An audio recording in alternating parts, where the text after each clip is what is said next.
Bonjour à tous et bienvenue, j'espère que vous allez bien. Je vous présente aujourd'hui ce livre, Le guérisseur de l'invisible, entité amérante et passeur d'âme, écrit par Elisabeth Correvon.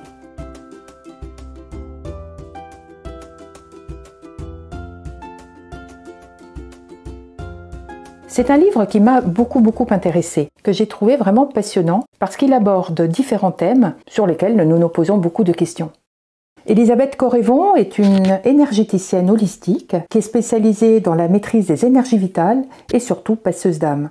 Elle donne des consultations, elle anime des formations et des ateliers pour apprendre à devenir autonome, ce qui pour elle est très important. Et dans son travail holistique, elle aide au nettoyage, à l'alignement et à l'ancrage. Tout d'abord, dans la première partie, l'auteur nous relate ses expériences personnelles et le déclic qui a fait qu'un jour elle est tombée dans ce monde, dans l'univers de l'invisible, qu'elle ne côtoyait pas et qui ne la attirait pas forcément à l'époque. Ensuite, elle évoque les chakras, les dysfonctionnements possibles entre eux et leur équilibre qui est primordial. Elle nous livre plusieurs exercices, d'ailleurs accompagnés par un bonus audio, pour pouvoir pratiquer nous-mêmes et devenir autonomes. Et c'est ce d'ailleurs qu'elle enseigne dans ses ateliers.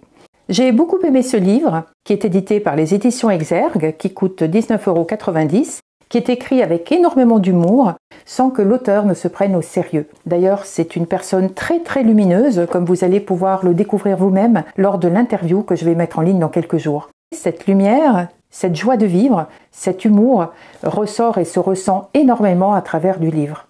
L'auteur évoque ici de façon très claire énormément de sujets sur lesquels on se pose toujours beaucoup de questions et qui ont trait évidemment à l'invisible. Elle nous parle de réincarnation, de chakras, des entités qui nous entourent, de l'enfer et du paradis.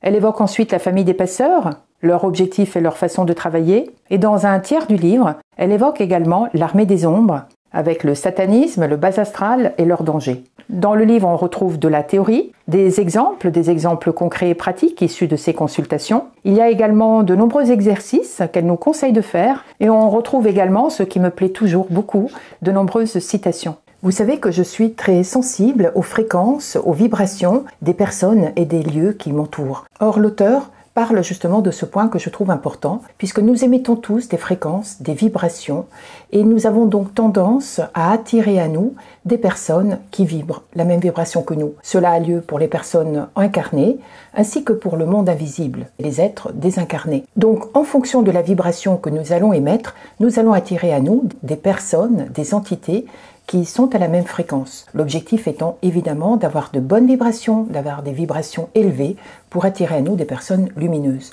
L'auteur évoque également un point qui pour moi est essentiel et très important, c'est l'importance des pensées. La pensée qui est aussi puissante que nos paroles. Et nos paroles, elles, peuvent être aussi puissantes et tranchantes qu'une lame blanche. D'où l'importance de ne pas avoir de mauvaises intentions.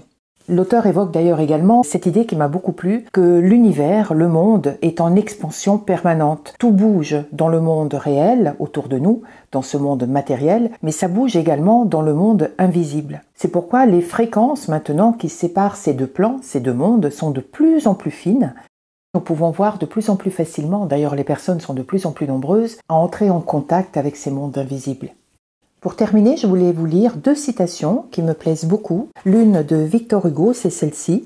« Regarde ton chien dans les yeux et tu ne pourras pas affirmer qu'il n'a pas d'âme. Cela plaira à toutes ces personnes qui aiment les animaux et qui sont ouvertes à la communication animale. » D'ailleurs, après avoir présenté le livre de Iphigénia, La communication animale, je vais bientôt vous présenter un livre et interviewer l'auteur d'un livre extraordinaire. Mais je vous en laisse la surprise. Pour conclure, je citerai l'auteur qui a beaucoup d'humour.